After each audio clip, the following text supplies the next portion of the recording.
porque quiero hacer algunas aclaraciones para que no queden dudas. Estábamos viendo geometrías, pude hacer algunas rectificaciones, les mandé a los que vinieron ayer las transparencias, pero hay que corregir un poco. Cuando estén todas corregidas y estén terminaditas, se los voy a mandar a todos los que se inscriben. Entonces estábamos viendo variedades diferenciables en Rn, en particular en R3, y sabíamos que teníamos vectores tangentes, ¿no es cierto? En cada punto uno puede, es local, tiene una vecindad localmente similar a un plano, que es el plano tangente, ¿no es cierto? Uno puede rectificar en algún sentido la superficie, localmente euclidiana. Y vimos curvas diferenciables en R3, el vector R, ¿no es cierto?, que la representa, tiene esa forma de ahí. T es un parámetro que se mueve en algún intervalo, ¿cierto? A medida que yo me voy moviendo, voy definiendo la posición del punto en el plano, en el sistema de coordenados X y Z, son tres ejes coordenados perpendiculares. La variación de arco de la curva viene dada por ds de t, o sea, si esta es la curva, ¿no es cierto? Ese es el R, ahí está 0, ahí está el punto P, ese es el vector R, ese que está allá. Este es una variación perdón,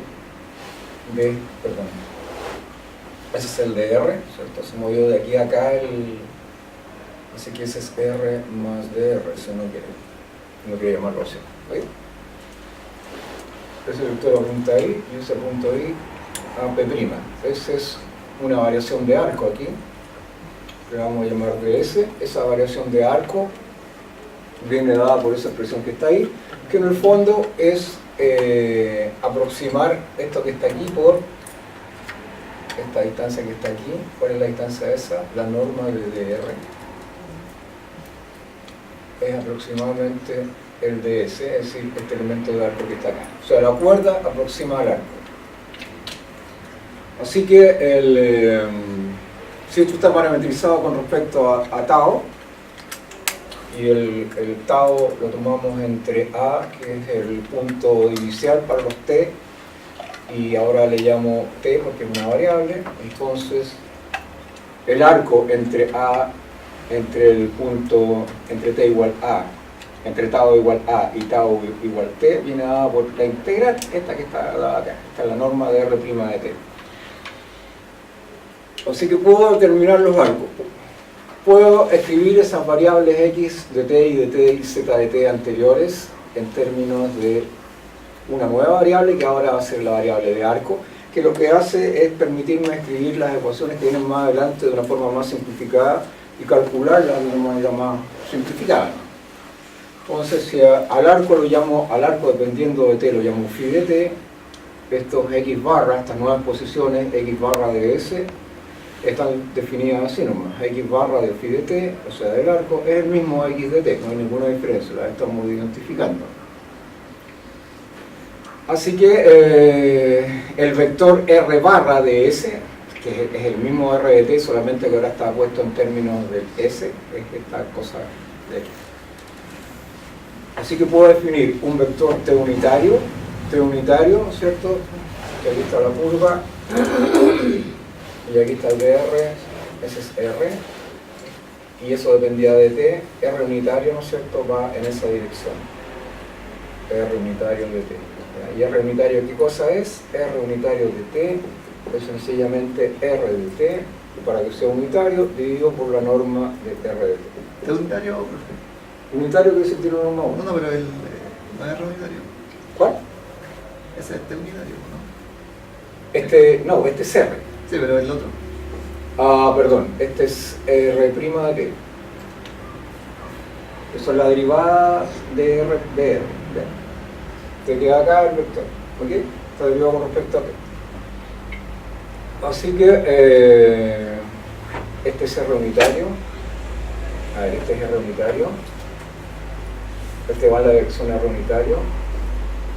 R unitario de T es esa cosita de, después T unitario de T, que es lo que está allá, es R' de T dividido por la norma de R' de T.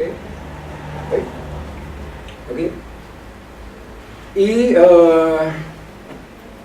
después definimos el vector v de t como R' de t cruz R segunda de t, la segunda derivada del vector como derivada vectorial, dividido por la norma de su mismo producto cruz, es obviamente unitaria. Y estos dos vectores son perpendiculares porque el producto cruz es perpendicular a cada uno de sus argumentos como vectores. Es decir, esto es perpendicular a R' y es perpendicular a R segunda. Y aquí aparece el R', así que ese es perpendicular con ese. ¿Okay?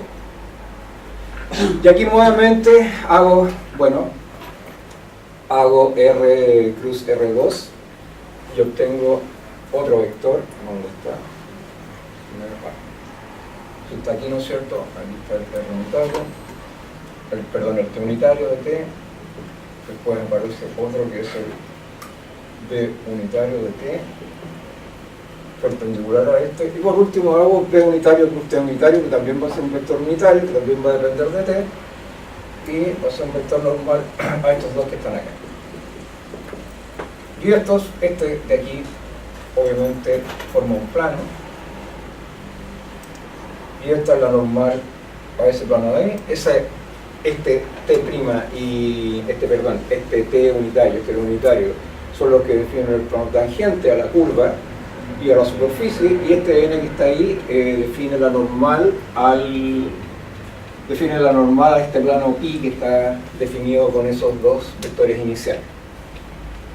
Y después uno, si quiere calcular esto en realidad en términos del S, el T unitario dependiendo del S en realidad es la derivada, por eso se hacen más simples los cálculos, la derivada de la transformación del R original, ¿no es cierto?, vía la función phi de T.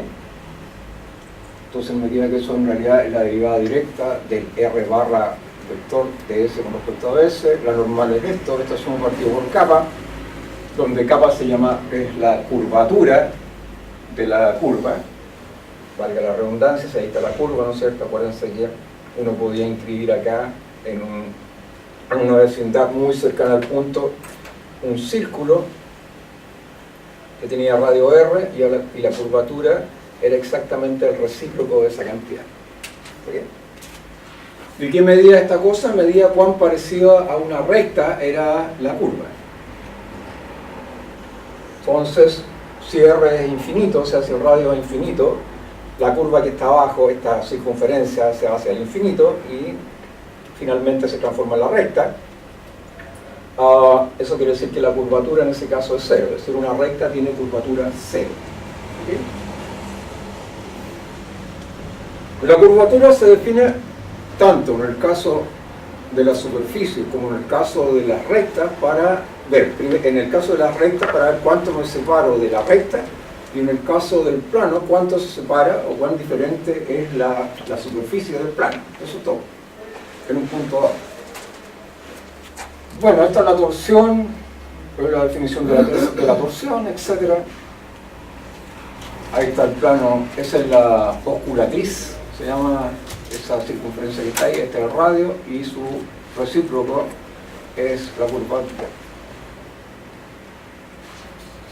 Ahora veamos algo de geometría diferencial. Ahora tenemos el R, el mismo R, solamente que ahora estoy parametrizando una superficie. Así que la superficie es esta cosa, que está acá.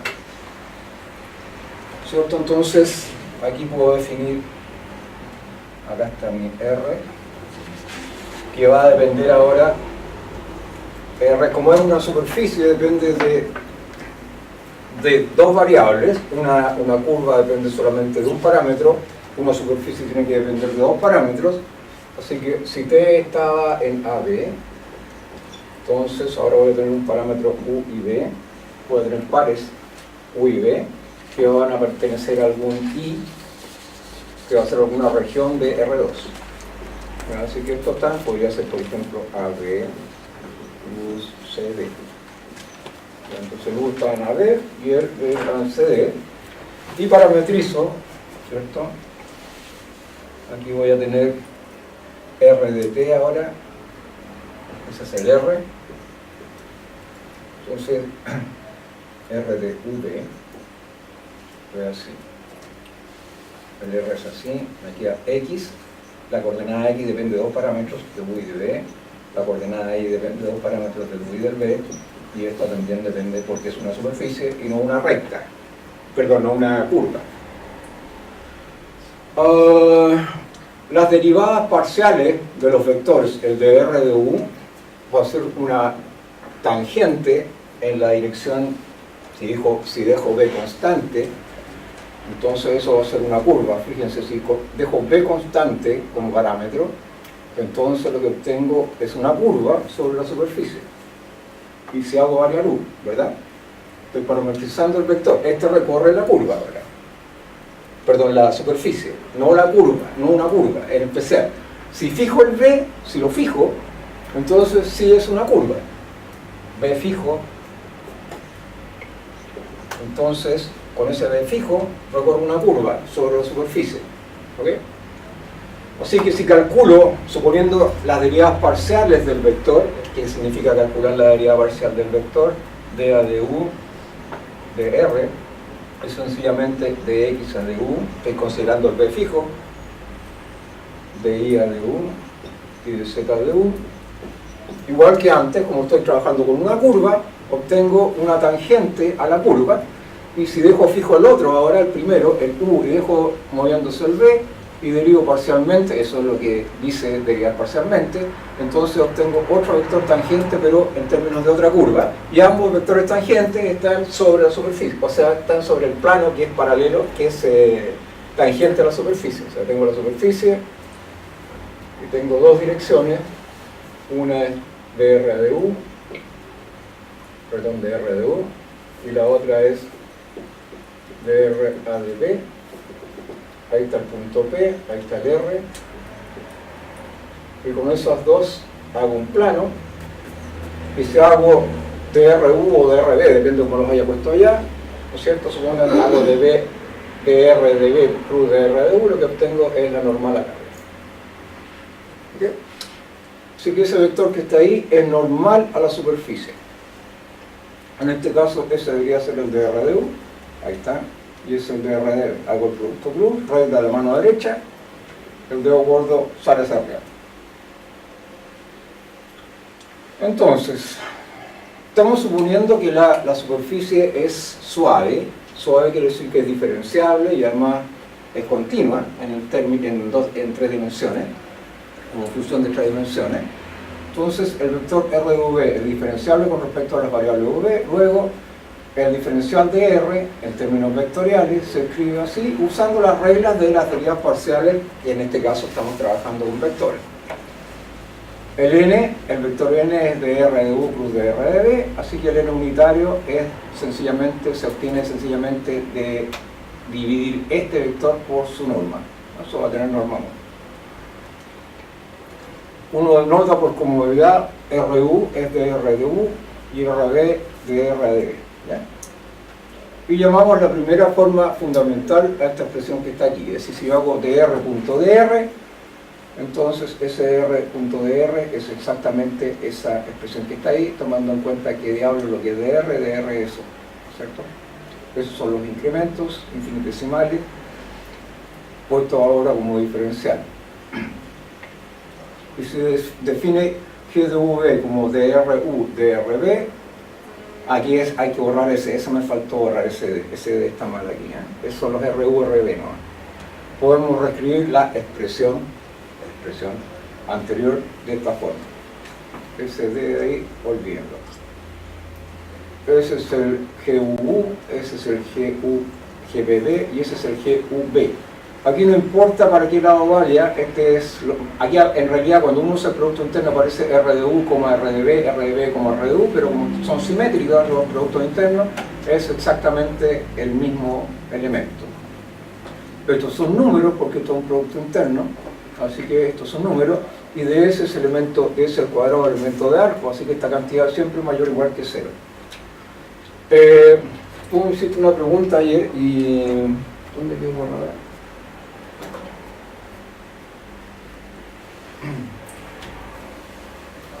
a propósito de la primera forma diferencial,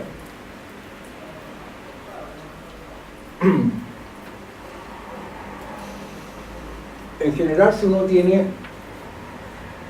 una superficie,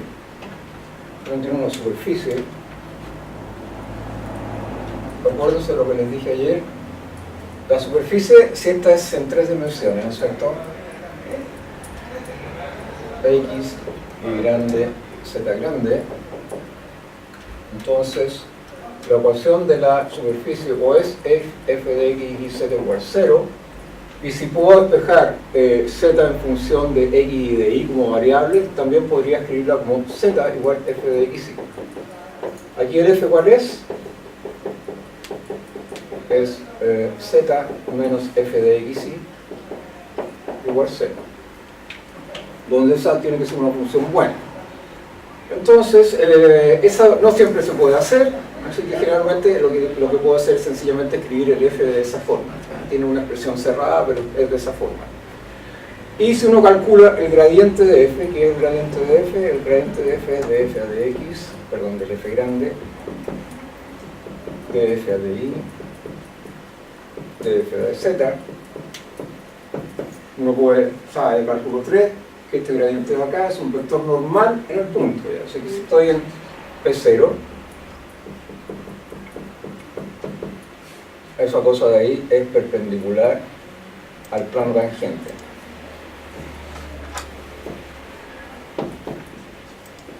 En P sub 0. ¿Okay? Así que si X, Y y Z lo puedo escribir en términos de U, B y en términos de U y B como parámetros, estas relaciones que están acá arriba, estas cosas que están aquí, esta también me da la normal, están relacionadas con el gradiente de f que aparece acá. Eso puede pasar de aquí a esa expresión que tiene ahí, sin ningún problema. Así que la primera forma fundamental tiene que ver con este gradiente que está acá. Y si uno mira, si esta es perpendicular al plano, acuérdense que el plano entonces viene dado con una expresión de la siguiente forma: R menos el P0, que puede ser el vector R0, aquí está P0, entonces este es R0, y cualquier punto P, ¿no es cierto? P, aquí está, este es R. Entonces, este es, debería haberlo puesto al revés. Bueno, no importa.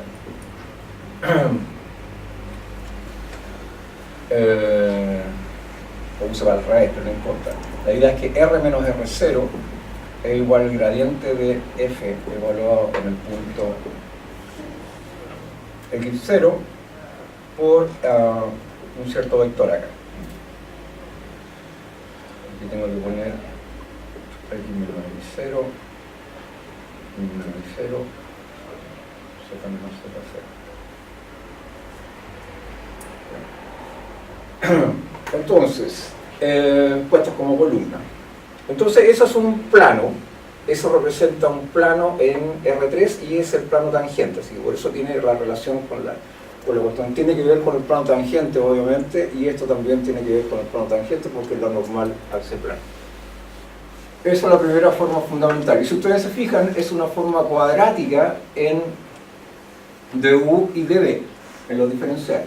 ¿Qué quiere decir que es una forma cuadrática? Que tiene la forma, si lo pusieran en otras variables, tiene la forma, AS cuadrado más BTS más CS cuadrado, CT cuadrado. Eso es una forma cuadrática. Entonces uno sabe qué forma cuadrática es esta, dependiendo de ciertas propiedades, de los números A, B y C, de cómo se relacionan. ¿Okay? Este numerito que va a aparecer acá después, ¿dónde está? Este que está aquí es precisamente el que establece esa relación. Entonces, eso es, tengo que mirar esto,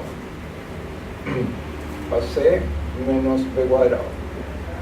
Dependiendo si eso es negativo, positivo o igual a 0, yo sé si esta figura es un elipsoide es un hiperboloide o es una esfera.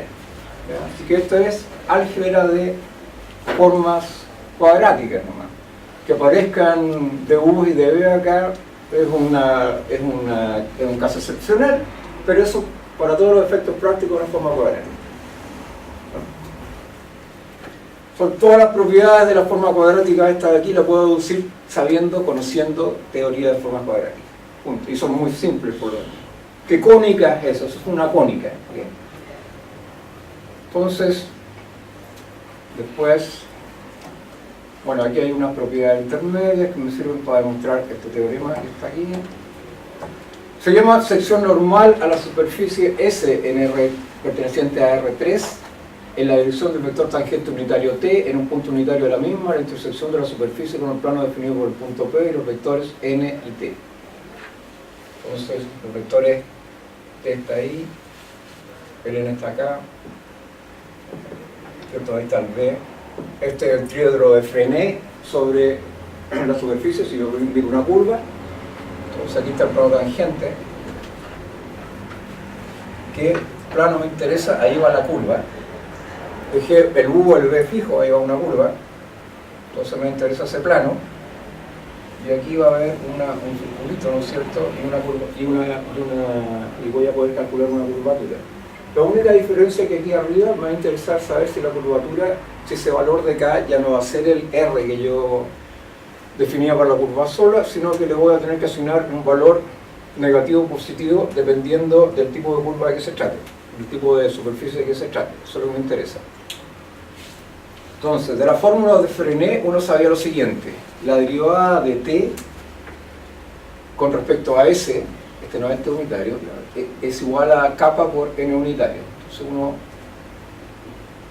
es una cosa que sirve para demostrar esta cosa que está acá, el vector de curvatura de la curva definida por sección normal de una superficie en un punto P tiene la dirección del vector n.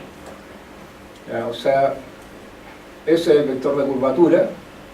En realidad no está definido acá, pero entonces debería haberlo puesto como definición, y eso tiene dirección n unitario, así que el vector de curvatura además va a tener, si la normal apunta hacia abajo, va a tener un sentido negativo, y si apunta hacia arriba, uno puede decir que es positiva. Por otro lado, se verifica que la relación entre esos elementos GU, GBB y GUB en la forma cuadrática que estaba allá es esa. Nosotros sabíamos que de S al cuadrado es mayor que 0 porque es un elemento de arco al cuadrado, y la forma cuadrática se puede escribir así. Fíjense, esta forma cuadrática es simétrica, ahí dice G de V y aquí G de B, U. Pero estas funciones que están acá son derivadas parciales en el fondo, y por lo tanto lo que me interesa cuando las derivadas parciales son continuas, se pueden intercambiar. G de V, la derivada parcial con respecto a U y después a B, es lo mismo que la derivada parcial con respecto a B y con respecto a U. Esto es una curva buena. Así que esta es simétrica. Ese elemento igual a ese elemento que está allá. Así que para que esto sea mayor que 0, de forma cuadrática o de álgebra lineal 2, si ustedes quieren acá en la universidad, lo que estudian matemática, eso significa que el determinante de esta expresión que está aquí es mayor que 0. Si esa es una forma simétrica, es diagonalizable.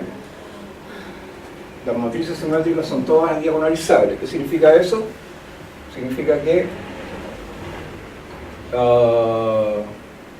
GUU, GUB, voy a ponerle el mismo porque es simétrica, GBB es simétrica, es diagonalizable. Eso quiere decir que existe P invertible de 2 por 2, tal que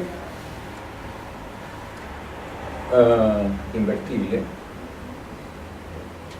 tal que esta matriz que está aquí, que voy a llamar PEA, tal que A es similar a una matriz diagonal, -1 D por P. ¿Ya?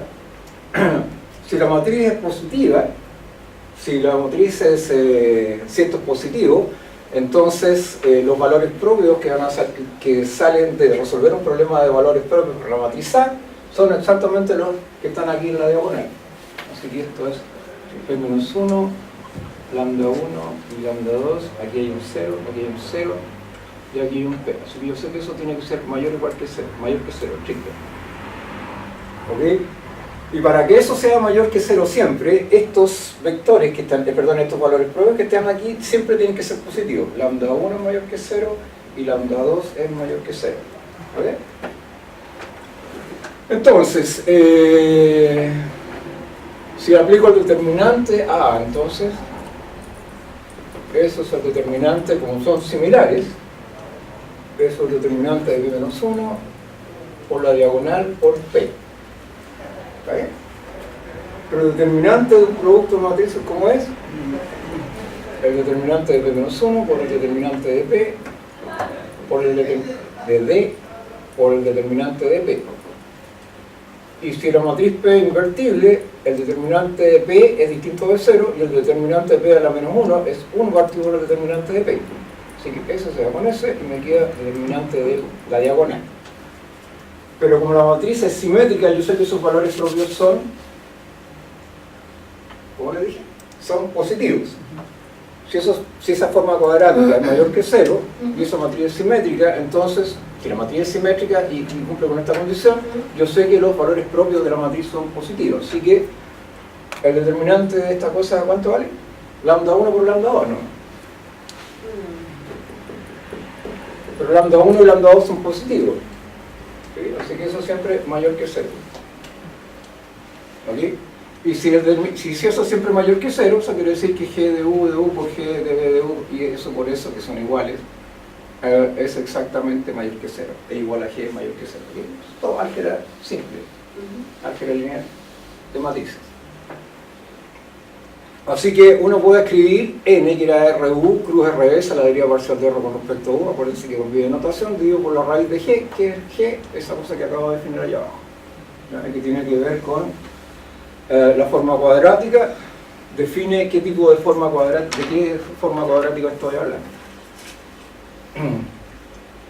Después, para demostrar esa cosa que está aquí, es muy fácil, ¿no es cierto? Tengo que ver solamente qué es RU cruz RB al cuadrado. Uso lo que dijimos ayer, esto es exactamente igual a esto. La norma de RU cruz RB es norma de RU por norma de RB por el seno del ángulo que los separa, ¿sí?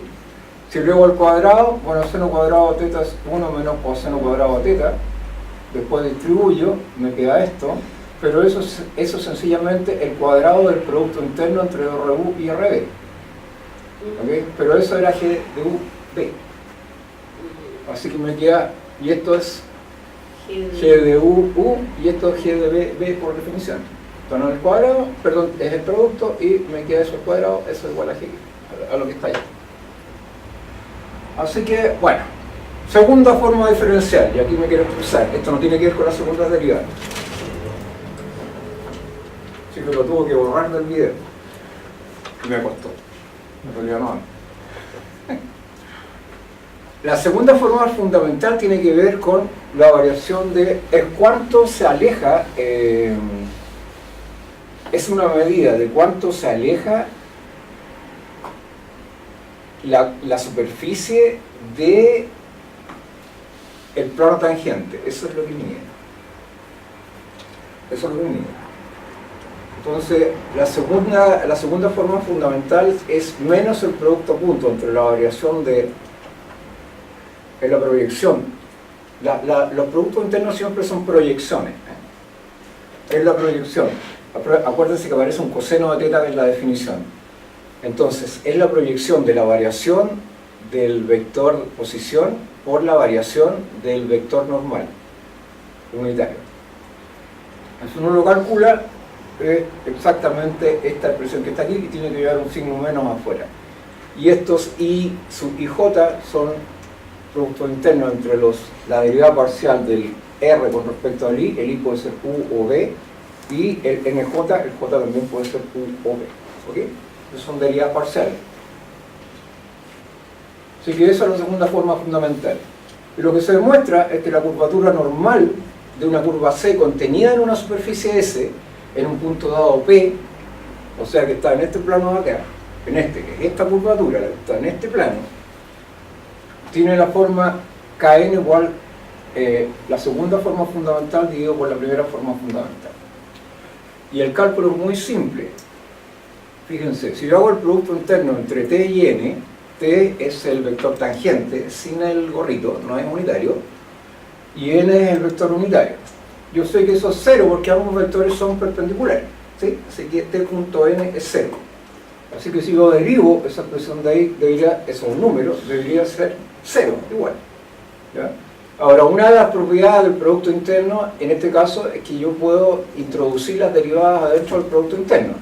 Así que si uso la regla de la cadena nomás, eso me queda la derivada de T de S punto N más T derivada de N de S, y eso sigue siendo 0. ¿Ok? Pero resulta que de T a de S punto N, este es kappa, ¿no es cierto? Con una definición, acá arriba está, fíjense, de T a de S es K, que es la curvatura por N, es la curvatura esta de la circunferencia osculatriz, es el kappa por N. Así que al hacer producto me queda el kappa afuera, el K sub N afuera, me queda N unitario punto N unitario, que es 1, así que me queda acá N nomás, y acá de este lado me queda menos T de N a de S. ¿Ya? Así que me queda esta expresión que está acá. Pero eso es igual a qué cosa, que es lo que esté gorrito acá, el T sin unitario es de R a de S nomás. Esa es la definición de T, del T. Así que me queda menos dr a de S punto dn a de S. El ds es un elemento de arco, ¿no? Así que aquí arriba me queda menos dr punto dn partido por ds al cuadrado. ¿Pero qué es ds al cuadrado? Es la primera forma fundamental. ¿Y qué es el dr menos dr punto dn? Esa es la definición de la segunda forma fundamental. ¿Ok? Así que ese kn que está ahí es exactamente la segunda forma fundamental partido por la primera. ¿Ok? No tiene que ver con la segunda derivada, la segunda forma fundamental tiene que ver estrictamente con la variación del plano tangente, con respecto a la superficie, o al revés, cuánto varía la superficie respecto al plano tangente. Esa es la idea. ¿Okay? Y la deducción es inmediata de cálculos algebraicos, eso es algebraico, hermano. El kn, que es esta curvatura que me interesa acá, tiene que ver con eso. Ya, esto ¿te quedó claro ahora? Si tienen alguna consulta respecto, alguna duda respecto de ese punto. Entonces yo puedo recorrer esto y puedo... Hay otra curvatura que es la curvatura geodésica, que no la puse acá, ya, y no la voy a poner porque es más complicadita. Pero esta es la que nos interesa ahora. Bueno, ¿cuál es la moraleja? Que en realidad si la curva, la superficie es suave, diferenciable, buena, yo puedo recorrerla agradablemente y puedo calcularle muchas cosas, ¿cierto? De hecho, ¿qué fue lo que les dije yo el otro día? Que uno puede, ¿de dónde saca las líneas más cortas? Por ejemplo, si uno quiere, este es un elemento de arco, acá indefectiblemente hay curvas metidas aunque uno no las ve directamente, así que si uno integra, saca la raíz, le saca la raíz a esto. Incluso puede realizar transformaciones sobre esta forma diferencial acá y transformarla en una cosa mucho más agradable. Entonces le queda la integral entre la variable u y la variable b varían entre ciertos valores, ¿no es cierto? Si yo integrara sobre uno de los valores nomás, tengo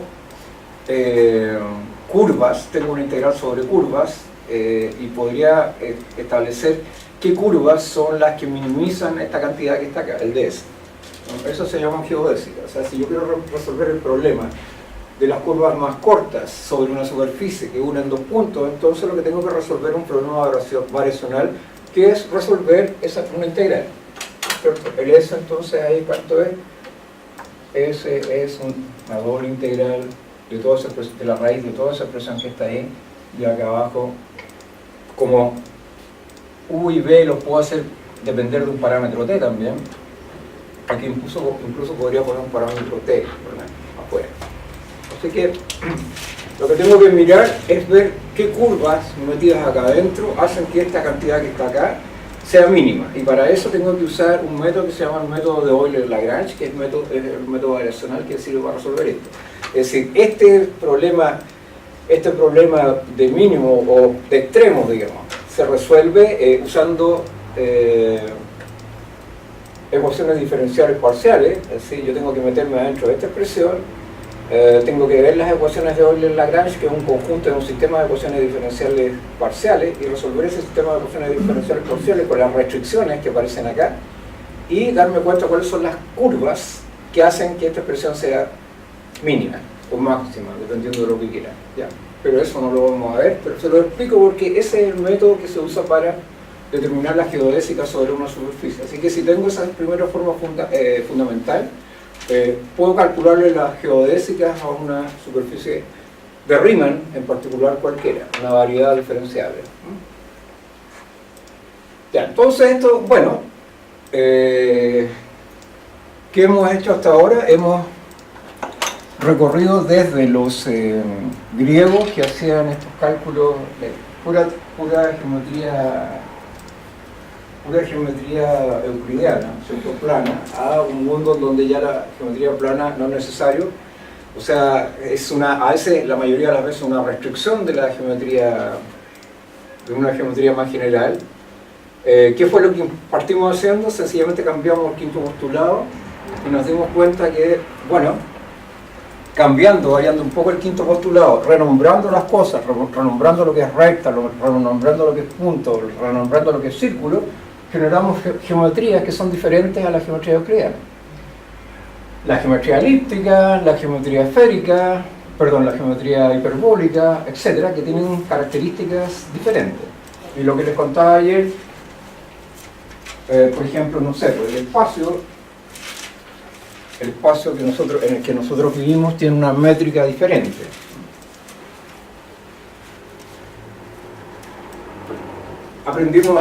Nos dimos cuenta que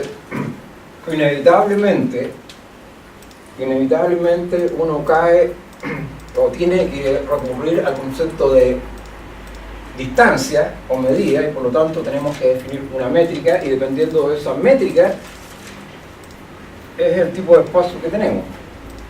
O sea, tenemos que medir distancia entre objetos, y esas distancias pueden ser todos los generales o arbitrarios que uno quiera, siempre que cumplan ciertas propiedades estándar. ¿Qué propiedades estándar tenían que cumplir las métricas? La distancia entre un punto y otro es siempre mayor o igual que 0, la distancia entre el mismo punto y sí mismo es 0, y tenían además que cumplir con la desigualdad triangular. ¿Se acuerdan? Esas eran las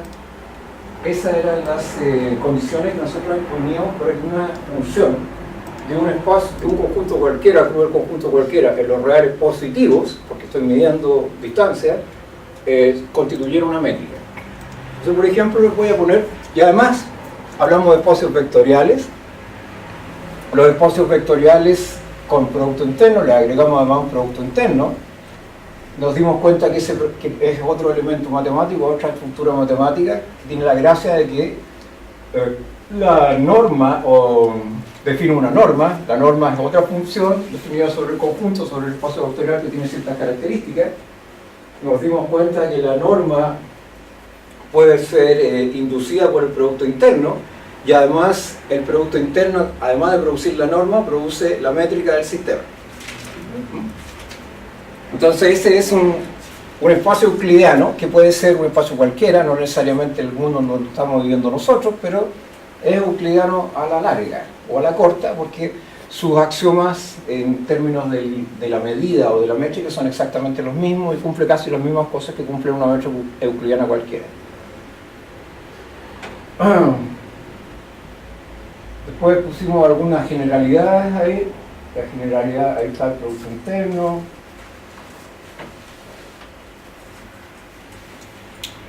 La desigualdad, la métrica, la desigualdad de Cauchy-Schwarz, que no nos costó tanto, la demostración general. Y antes de hacer esto, les voy a mostrar una geometría un poquito diferente, lo voy a hacer en la pizarra. Un experimento importante que se hizo a fines del siglo XIX y a principios del XX, ya no me acuerdo, es el experimento de Michelson-Morley, el que determinó que la velocidad de la luz es invariante independiente del observador. Lo que querían hacer en realidad era determinar la velocidad del éter respecto al resto del cuerpo. Se suponía que había un medio a través del cual los diferentes objetos celestes se movían y se desplazaban.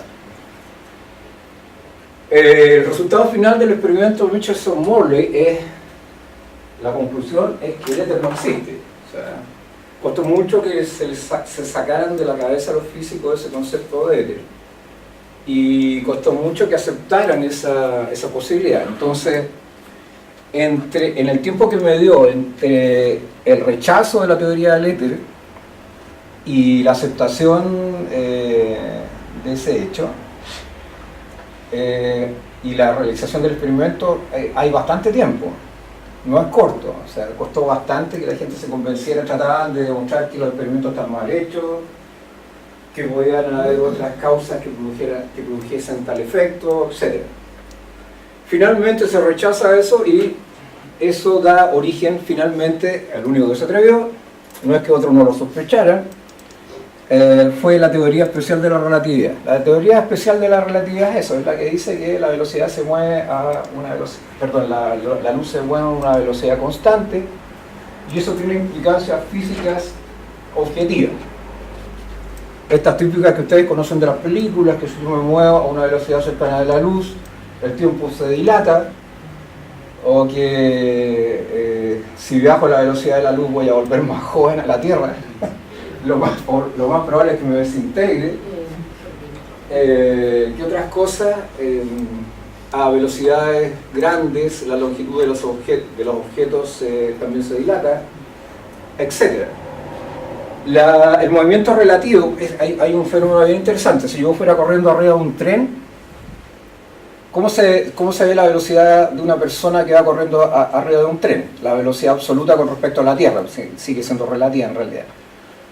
De la siguiente manera, yo voy corriendo arriba del tren y el observador que está afuera tiene que medir, está en línea recta, tiene que medir la velocidad del tren más mi velocidad, que es mi velocidad relativa con respecto al tren. O sea, tiene que haber alguien en el tren tomando con un cronómetro midiéndome la velocidad arriba del tren. Entonces es la suma de las dos velocidades. Sin embargo, si el tren se mueve cercana a la velocidad de la luz, o se mueve a la velocidad de la luz, no va a ser la suma, la velocidad mía, del que me estoy observando, no va a ser la suma de la velocidad de la luz más mi velocidad relativa al tren. Va a seguir siendo la velocidad de la luz. Bueno, todos esos resultados son absolutamente contraintuitivos. O sea, nadie se imagina que eso pueda pasar. Nadie. ¿Por qué no lo experimenta? Entonces dice, bueno, si no lo experimento quiere decir que no es posible. Bueno, eso pasa. Y prácticamente todos los presupuestos que se deducen de lo que es la teoría especial de relatividad fueron probados experimentalmente de una u otra forma. Que el tiempo se dilata es fácil demostrarlo usando relojes atómicos colocados en naves espaciales que se mueven alrededor de la Tierra a velocidades muy grandes, no cercanas a la velocidad de la luz, pero que te permiten notar la dilatación del tiempo con respecto al tiempo tomado acá. ¿Qué es el tiempo de todo esto? ¿Alguien me puede decir? Ya, pero ¿qué es el tiempo? ¿Es una cosa que se ve? ¿Qué es el tiempo?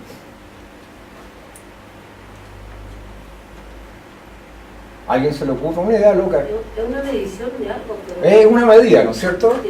En realidad yo no sé lo que es el tiempo, pero es una medida y es una razón también, ¿no? Lo que yo capto es el movimiento de los objetos comparándolos con su posición respecto de otros objetos y obtengo relaciones entre eso, y una de esas relaciones es lo que yo llamo tiempo.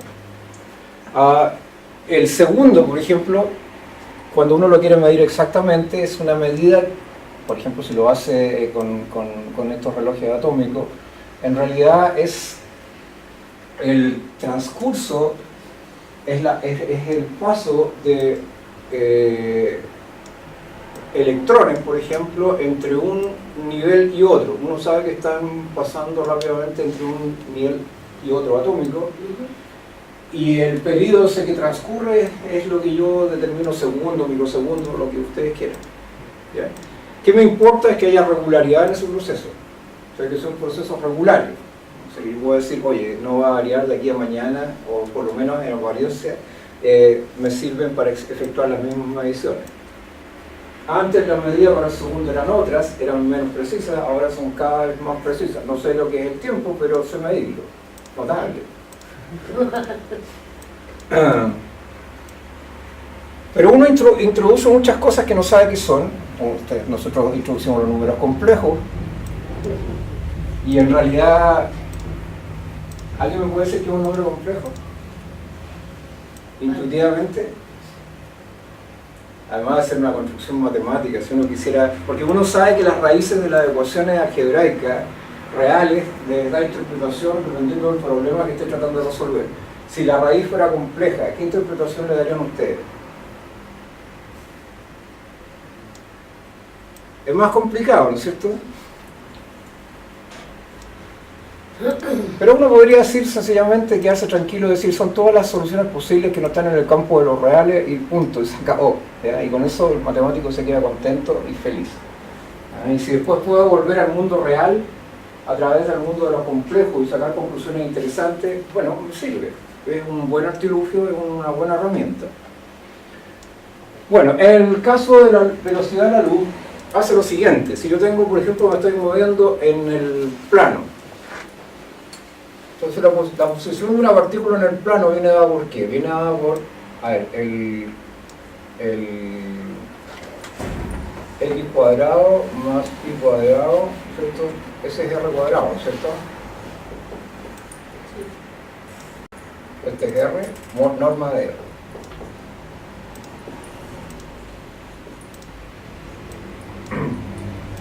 Eso es la raíz de x cuadrado más y cuadrado. Pero fíjense, si me estoy moviendo a una velocidad muy... Esa es la posición de la partícula, ¿ya? Supongan que yo me voy moviendo muy rápido. Entonces el elemento de arco, vamos a decir, de z, es de x, s al cuadrado es de x al cuadrado más de y al cuadrado, ¿cierto? Eso es. Es el elemento de arco. ¿Sí? ¿Y por qué la fórmula de Newton tampoco funciona en dimensiones grandes?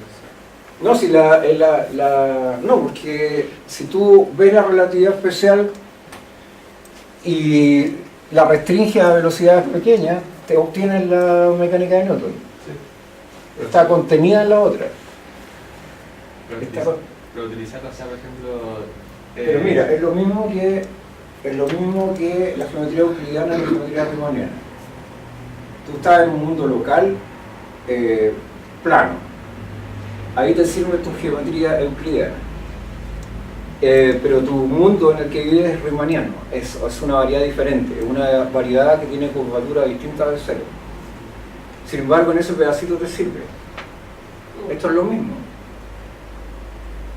A velocidades pequeñas, que yo no tomen x y z, a velocidades pequeñas, comparables con la velocidad de la luz, las ecuaciones que se despejan de la mecánica de Einstein, considerando la velocidad grande, cuando las velocidades son pequeñas, hay términos que son prácticamente cero, son despreciables desde el punto de vista de las medidas, por lo tanto es la mecánica de Newton. Esto es igual que el plano o cualquier otra cosa. Vamos a ver una cosa interesante después cuando... Profesor, disculpe una consulta. La teoría de la relatividad general considera también que... Es que eso es otra cosa. Ya. Es diferente. Es que hay dos... La teoría de la relatividad especial es una cosa y la teoría de la relatividad general es otra. Lo que quería preguntar es si se consideran los campos gravitatorios. La teoría general de la relatividad es una teoría de la gravitación. Esta teoría no es una teoría de la gravitación. De aquí sacan conclusiones, ¿ya? Entonces tiene que ver con los sistemas de referencia inerciales. Eso es lo que hay en la teoría, bueno, lo otro también, pero eso es la teoría general y esta es la teoría especial. Entonces, en este caso de acá, si el tipo se está moviendo a velocidades muy grandes, o sea, la distancia, entonces era x cuadrado más y cuadrado, es esa, la que recorre si tuviera una recta, pero resulta que la distancia que recorre, si está a la velocidad cercana de la luz, ¿cuánto es? Y yo sé que se demoró un tiempo T en llegar ahí, ¿cuánto es? está a una velocidad cercana a la de la luz, la velocidad no varía, es c por t nomás. Esa es la distancia que recorre, ¿no? Sí. Entonces, así que si uno tiene esto, en realidad es el x cuadrado más y cuadrado, se parece a velocidades muy grandes, cercanas a la luz, a c cuadrado por t cuadrado, ¿no? Que es el tiempo que se demora en recorrerlo. ¿Ya? ¿Qué figura es esa? Si uno la grafica en R3, Un cilindro. ¿no? Eso no es un cilindro. Ah, el tiempo variable. ¿Mm? Sí, otra variable. ¿Qué es eso? Un paraboloide. Un cono. Eso es un cono. Sería un paraboloide si aquí dijera CT. Dice eso es un cono.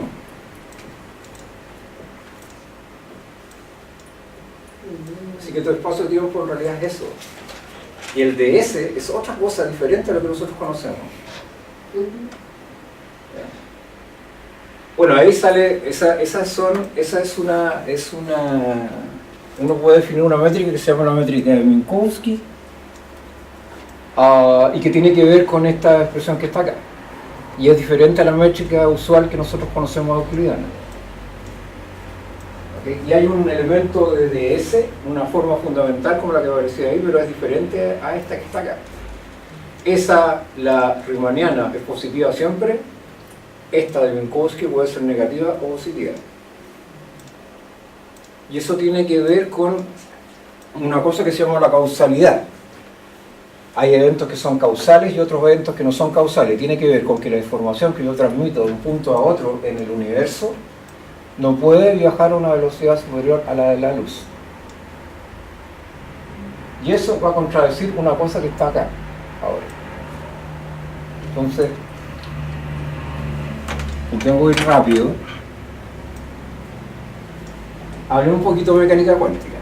A ver si tiene geometría o no tiene geometría. Veamos si tiene geometría. ¿Cuáles son los postulados de la mecánica cuántica?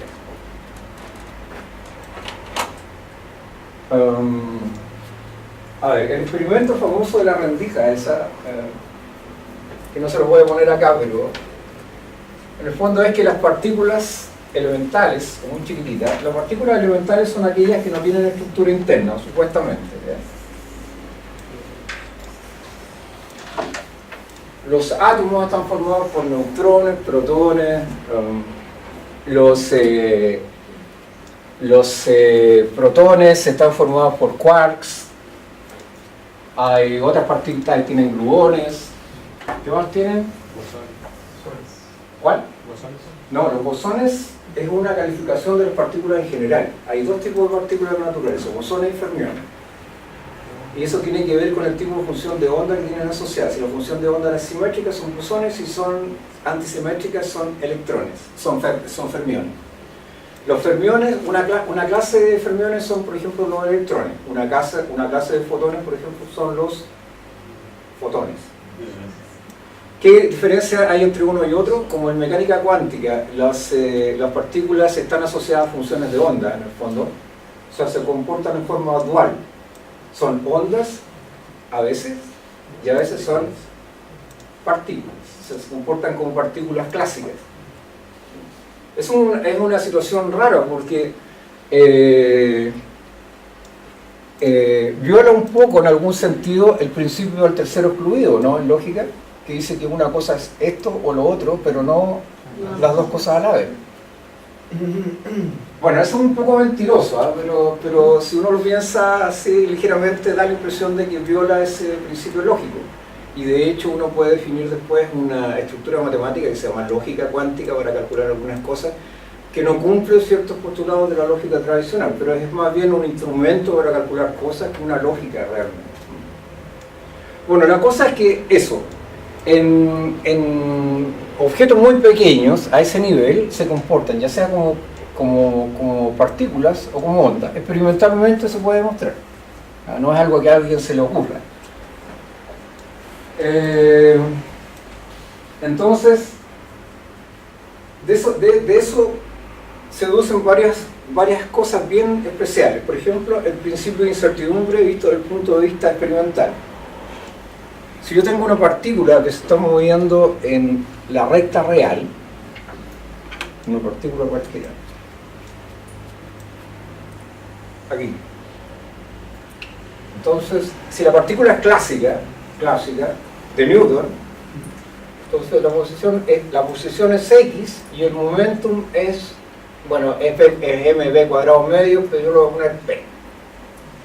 Entonces, si yo hago un experimento en mecánica clásica y esa es una partícula clásica, yo puedo determinar la posición y el momentum en el momento que yo quiera, con toda la exactitud que yo quiera, si tengo buenos instrumentos. Eso es lo que puedo hacer, mecánica clásica.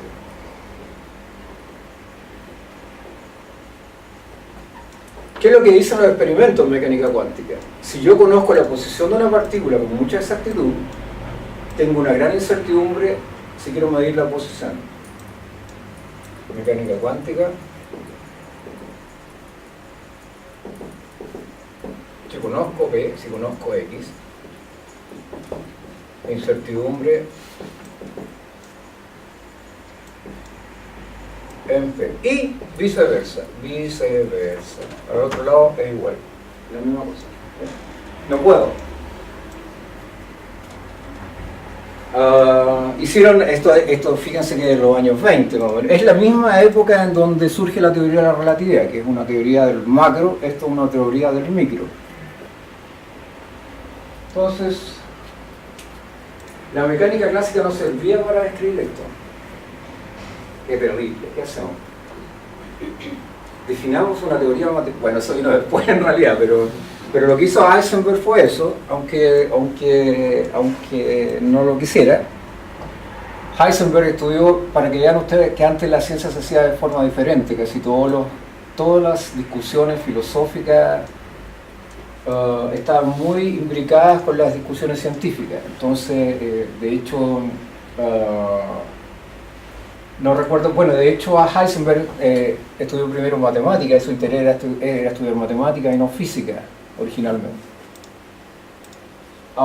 Y además era un asiduo lector de Aristóteles. Entonces, y las discusiones que tenían entre ellos eran discusiones que estaban en los límites entre la filosofía de la ciencia y la ciencia misma, como actividad práctica. Si uno lee las cartas, se da cuenta que los tipos están preocupados de la estructura del mundo y de la realidad del mundo, más que de resolver un problema concreto como ahora. O sea, ahora todos nos hemos especializado mucho, entonces tratamos de resolver una cosa chiquitita. Estos señores están tratando de tener una imagen general del universo en el que viven. De hecho, Schrödinger, que fue el de la ecuación de Schrödinger, escribió un libro sobre el origen de la vida, muy interesante, que les recomiendo, que además está en internet. Si uno pone Schrödinger y el origen de la vida, lo puede bajar cuando quiera. Schrödinger fue un biólogo también, ¿no? ¿Ah? Era biólogo. No era biólogo, pero que yo recuerde, pero era muy raro. Si lo tengo, se los mando. Tengo hartos libros de eso, no son marca Robalillo, son obtenidos legítimamente. Entonces, miren, ¿qué hicieron? Como estas cosas se comportan como partícula como onda, supongan que tengo la partícula acá, moviéndose en el plano, la recta. Entonces tiene asociado, voy a hacer un diagrama que no tiene que ver con la recta, no, esto no es una montaña.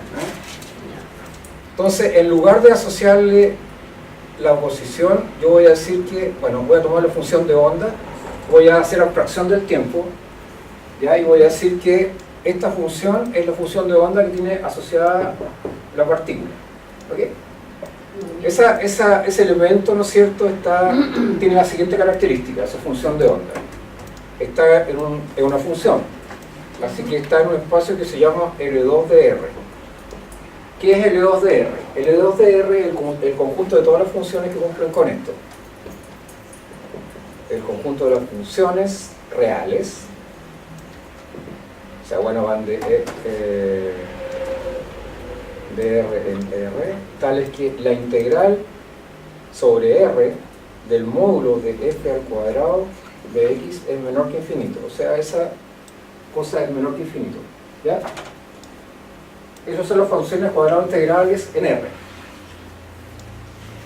Entonces, fíjense, en ese conjunto que está ahí, es un espacio euclídeo. Si yo introduzco un producto interno, puedo introducir una norma y puedo introducir una distancia allá adentro. Ese es un producto interno. Ese, perdón, es un espacio vectorial. Este es un espacio vectorial.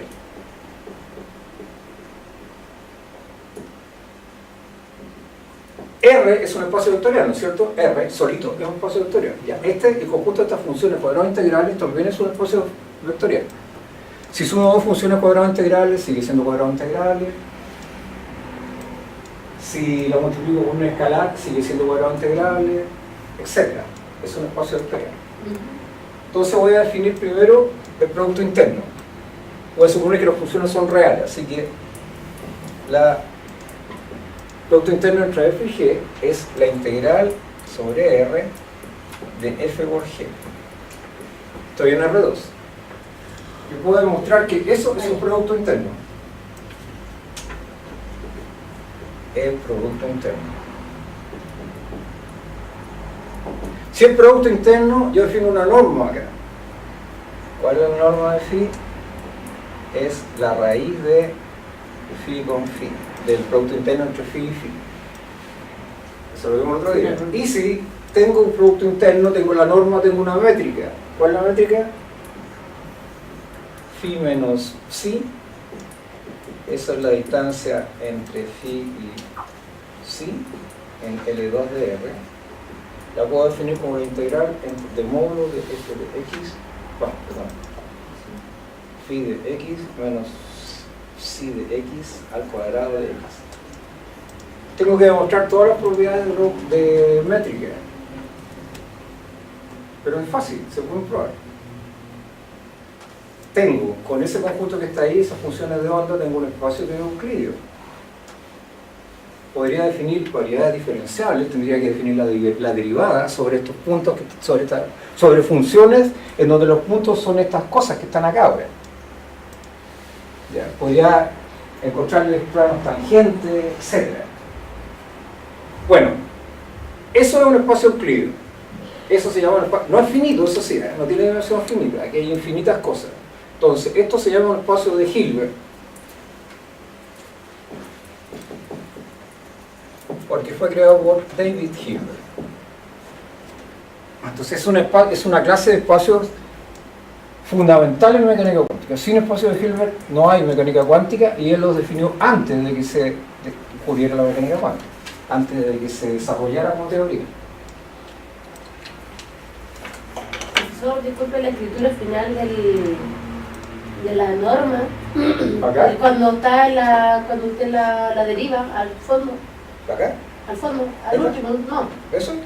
La letra que está allá. Aquí me falta una raíz. Sí, pero Aquí. allá. No, al fondo, lo último que Esto es escribí. cuando me dicen, tráeme esto. ¿Pero qué es esto? Lo último que escribió al fondo. En la casa, los mamás típicos te digo, oye, tráeme el este.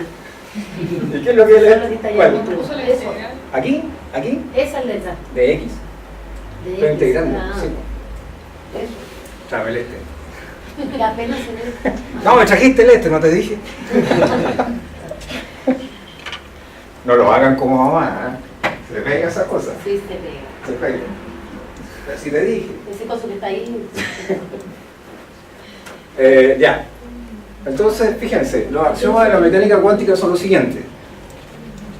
Acuérdense, el estado del sistema cuántico de una partícula es una función de onda. A eso le llamo estado yo. Ya no lo llamo punto ni momento, le llamo el estado del sistema, es eso. Y además, esto se interpreta como una probabilidad. ¿Cómo es? Así.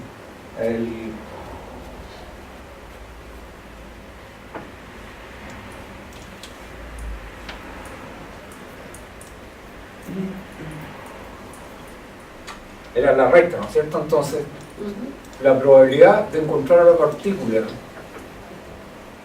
Voy a pedir qué cosa, voy a pedir que la norma de phi valga 1. Eso es lo primero.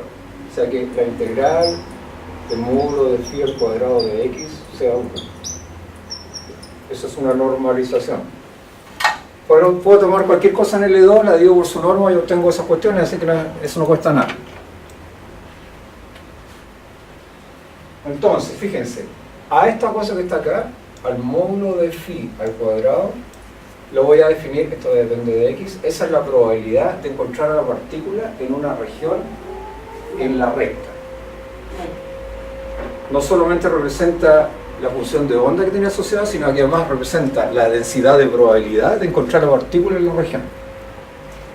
Entonces, porque en el fondo es eso, si yo tengo incertidumbre respecto a las medidas que hago, entonces lo que tengo que hacer es calcular la probabilidad de encontrarla. Eso es lo más que puedo hacer. Entonces, por ejemplo, si yo quiero calcular qué es de P, entonces, a ver, lo voy a poner así, me queda así, espérense.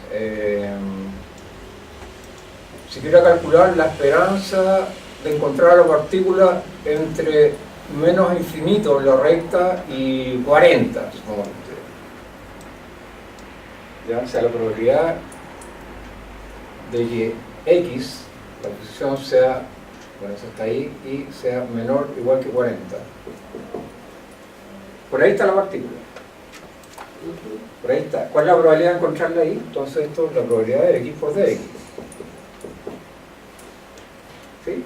Probabilidad continua. ¿Sí? Eso es.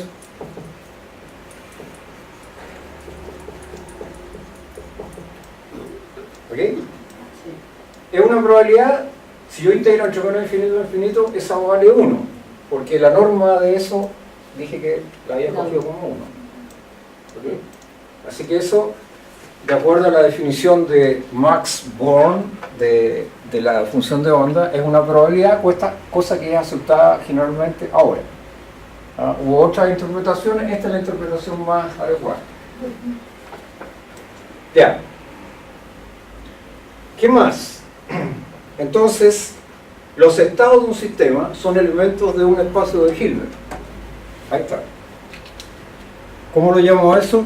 Axioma 1. Ese es el primer axioma. Profesor, una consulta. El principio de incertidumbre establece que no podemos conocer con exactitud la posición y el momento de la partícula. Es que esas son variables incompatibles entre sí. Entonces, pero no todas son incompatibles entre sí. Tiene que cumplirse una cierta propiedad. Déjame ir a entender en qué consiste el cuento. Entonces, los estados de un sistema mecánico cuántico son esas cosas que están ahí. Son elementos de un espacio de Hilbert que es el equivalente a esa cosa que está ahí en una dimensión. Puede ser más complicado, un redondo, un R3, lo que ustedes quieran. Ahora, ¿qué es un observable físico? Esos son los estados. El phi está asociado a una partícula especial, específica. ¿Qué serán los estados ahora? Los estados posibles en mecánica clásica son las variables clásicas, ¿no? Por la posición y el momentum, a los cuales los puedo determinar exactamente. Pero aquí no los puedo determinar exactamente, entonces ¿a qué le llamamos estados? Y aquí les va a dar un ataque. Son un tipo de transformaciones lineales definidos sobre este espacio vectorial que están acá, que está acá. Son transformaciones lineales. Entonces, por eso es que estamos en la recta ya. Los observables físicos son ahora transformaciones lineales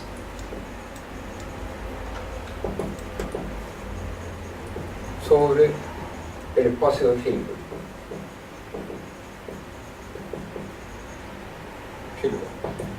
Y esto va a producir extrañeza. La posición, el operador multiplicar por x.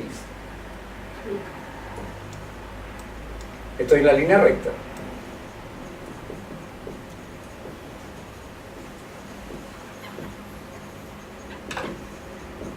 Entonces, fíjense, si yo quiero, le voy a llamar Q al operador, a este. Entonces lo aplico sobre un elemento, sobre un estado, ¿y qué le hago? Este depende de x. ¿Qué le hago? Lo multiplico por x. Esa es la posición típica de la mecánica clásica en la recta, ¿ya? Pero ahora lo multiplico por el estado. ¿Ok? El momentum.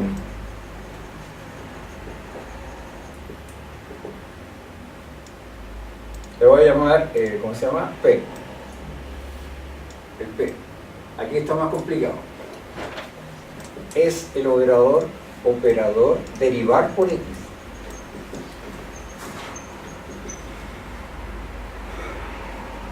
No, verdad.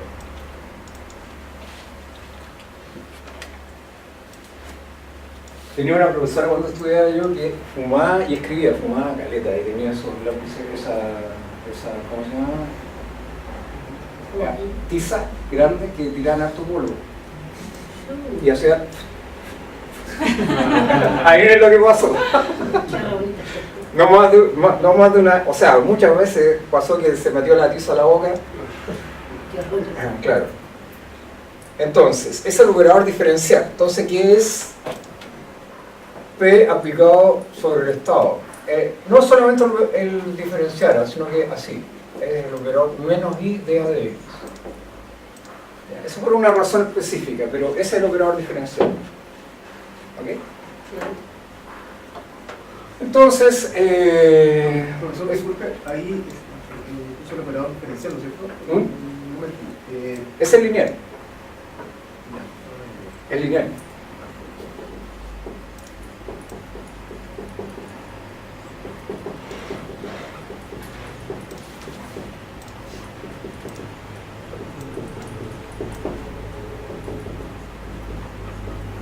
Un escalar lineal. Ya, entonces eso es menos I. Bueno, si está derivando con respecto a X, le pongo aquí eso que está ahí. ¿Ok? Así que ese es el operador. Ahora la pregunta es ¿cuál es el valor esperado de la posición? Valor esperado de la posición de la partícula si la partícula está en el estado phi. Valor esperado de la posición si es que la partícula está en el estado phi. ¿Qué será? ¿Qué se le ocurriría? Usando el producto interno, ¿qué pudiera hacer? Probabilidad. Es una probabilidad. Ahora, si la probabilidad era esa, yo puedo definir una esperanza. ¿Cuál será el valor esperado de la posición de la partícula, dado que estoy en el estado phi?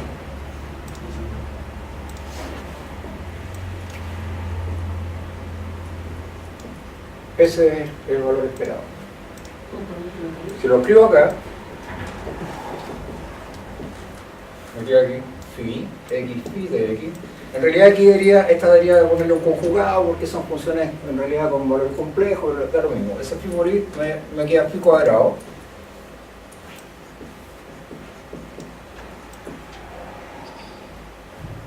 ¿Pero qué es eso? Ese era p de x, ¿cierto? Sí. Así que eso es el integral entre menos infinito a infinito. Y si p de x por dx es de p de x. Así que aquí me queda x por de p de x. Es una esperanza. Es una esperanza. ¿Está bien? Sí. Ya. Con el otro, por extensión,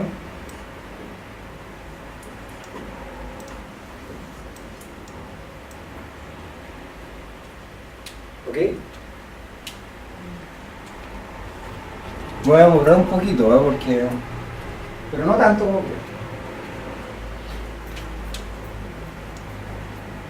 Entonces tengo un espacio euclídeo, están las probabilidades metidas adentro, puedo definir distancias, normas, etc. Puedo definir la varianza también.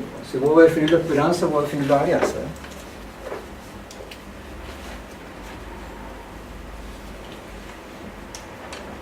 Bueno, aquí hay otros axiomas que los voy a poner al final. Entonces, si esa es la esperanza, ¿cómo se define la varianza de una variable aleatoria? Ustedes que fueron al curso de probabilidades.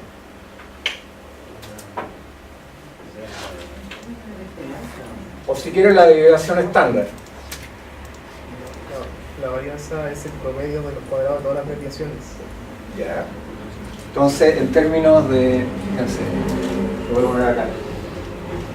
La esperanza al cuadrado, la varianza, este creo que es la varianza, no, la dispersión, ya me acuerdo, es la esperanza. Ahí le puse X a la posición, aquí lo pongo Q, lo mismo. Es la esperanza, se puede escribir así. Está en el estado fila partícula. Aquí me queda Q menos la esperanza phi de Q y todo este al cuadrado. Sí, es la esperanza del cuadrado. Ese es el cuadrado. O sea, eso debería ir ahí, ¿ya? Así que si uno realiza, bueno, desarrolla esto, le queda la esperanza del phi de Q cuadrado menos, o sea, Q compuesto con Q, que es multiplicar por X cuadrado, menos la esperanza al cuadrado, el phi de X de Q. Eso siempre es mayor o igual que 0. Eso siempre es mayor o igual que 0. Entonces puedo definir la desviación estándar, es decir, hago medidas, esa es la esperanza de Q, y después calculo la esperanza de la desviación de las medidas con respecto a la esperanza. Hago mi experimento, hago mis medidas y después calculo la desviación con respecto al promedio. Eso es lo que estoy diciendo. Entonces, eso se llama desviación estándar, ese está al cuadrado. Entiendo que si le saco, yo no soy estadístico, así que si le saco los nombres aquí se me olvidan. Entonces creo que si le saco y calculo la raíz, eso es la desviación estándar. Lo importante es que ahí está la esperanza y ahí está la desviación de las medidas. Entonces fíjense lo que pasa. ¿Qué pasa con P y Q acá? P que era multiplicar por X. Q que es derivar con respecto a X. ¿Ya? Entonces hagamos lo siguiente. Calculemos PQ, que es en realidad P compuesto con Q, menos Q compuesto con P, aplicado sobre un phi cualquiera que sea un estado. Que sea un estado. En realidad los estados no solamente están en L2, tienen que cumplir una condición más, pero no la voy a poner acá porque para los efectos de la charla no tiene mucho sentido. Entonces supongamos que esa función es buena, porque las funciones L2 podrían no ser diferenciables. Tengo que exigir que los estados sean diferenciables, etcétera, etcétera, etcétera, etcétera, ¿ya?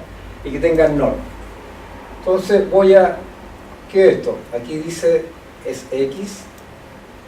Perdón, este es menos I de A de X. Primero aplico multiplicar por X. Y después dice X, primero derive. X menos I de A de X. O sea, tengo que aplicarle el X primero, X por phi, y después acá, así. Y veamos cuánto sale eso. Y veamos cuánto sale eso. Así que aquí me queda menos I. La derivada de esto, ¿cuánto es? Tienen que ser experto en derivada. Phi. Después. Más X phi prima, ¿no es cierto? Más I X phi prima. ¿Está bien? Así que este señor de aquí, bueno, este está así. Este se va a ir con ese que está acá. Así que me queda menos I phi. ¿Está bien? Así que si yo aplico, no lo voy a poner el O ahí, aplicado sobre un phi, eso me da menos I phi. Entonces estas dos transformaciones lineales que están acá no conmutan entre ellas.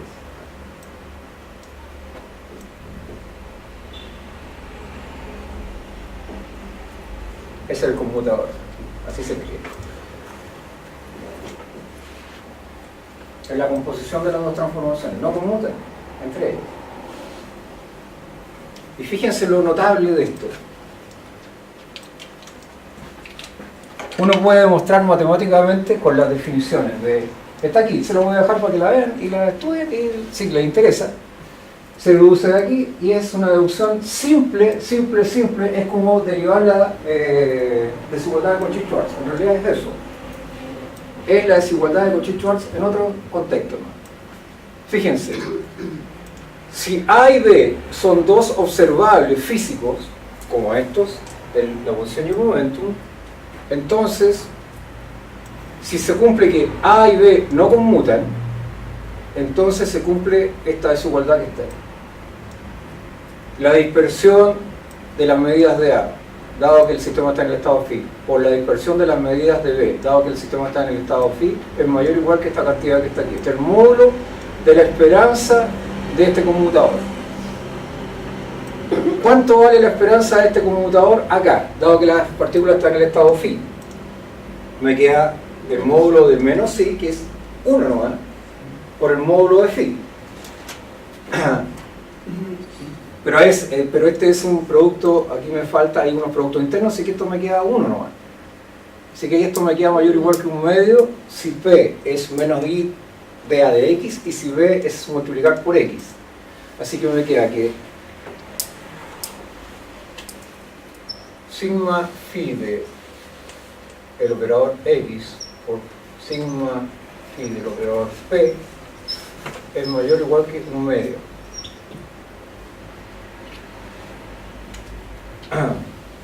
Pues fíjense, si tengo mucha seguridad de...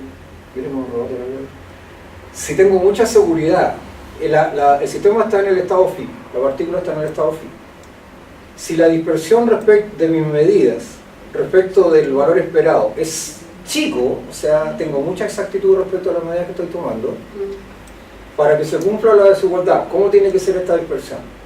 Si este número se achica. Suponga que es menor que 1 medio, mucho más chico que 1 medio. ¿Qué pasa con esta? Tiene que ser grande para que compense y te dé el 1 medio, ¿no? Si no, debe quedar un número más chico. Si esto es chico también, si estas dos cosas son chicas, 0, algo nunca va a ser mayor o igual que 1 medio. Si eso es 0, algo, esto tiene que crecer. La única manera para que sea mayor o igual que 1 medio. Así que si tengo mucha incertidumbre en las medidas de P, tengo que tener mucha certidumbre en las medidas de X, o al revés. O mucha certidumbre en las medidas de X, mucha incertidumbre en las medidas de P. Y al revés también. Ese es el principio de eso que se llama principio de incertidumbre. Se deriva de los axiomas que están ahí, de los dos primeros.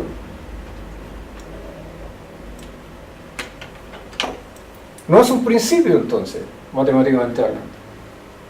Ahora es un teorema que se deduce de los dos primeros axiomas. Y el otro tiene más axiomas. Estos son los dos primeros, ¿no? O sea, si un físico les dice, no, es que eso es imposible de ser demostrado. Ahí estamos. ¿Son cuántos axiomas? Volvamos arriba.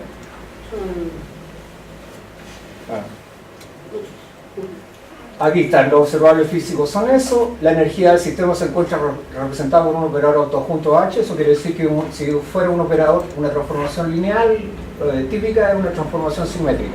Eso es todo. Y la evolución temporal del sistema viene dado por la acción de este operador unitario que está acá. A eso hay que darle sentido, no lo vamos a dar ahora. Pero eso tiene sentido, la solución de una ecuación diferencial, la ecuación de Schrödinger. Así que todo lo que tú deduces después está ahí en esos 4 axiomas. Toda la mecánica cuántica está ahí. ¿Cuántos axiomas tiene la mecánica de Newton? Cuando uno le dicen esa pesadez que siempre le dicen a uno en la universidad cuando entra a estudiar mecánica, pero si esto es F igual M por A. Eso es todo. F igual M por A, eso es lo general. Ahora que vayas a resolver un problema específico, ya es otro cuento. Ahí está complicado, pero esa es la realidad. ¿Ya? Con esos 3 axiomas que están ahí, por los 2 primeros, deduzco el principio de incertidumbre de Heisenberg. Podría sacar el principio de incertidumbre, ponerlo acá y sacar una otra acción, y deducirlo como teorema. Igual que en el caso de la mecánica de la geometría euclidiana. ¿Cuánto tiempo se demoraron en depurar esto y poner esto como axioma? Esto lo hizo John von Neumann después de mucho tiempo, pero Heisenberg partió con matrices, era álgebra de matrices, las álgebras de Jordan. ¿Ah? Cuando le pasa a Lino Suazo pasar el curso de acá, álgebra, lo hacía sufrir a todo y pasaba la forma de Jordan, eso servía. Así que todo se complementa y es geometría. Ya, ahí tenemos otro ejemplo de geometría. La teoría de la relatividad especial y general son geometría, la general sobre todo es geometría. La mecánica cuántica es geometría, eso es geometría euclidiana. Y ahora les voy a mostrar, para terminar, una cosa muy bonita, que es la conjetura de Poincaré. Esta es una película, así que lo que estábamos viendo ayer.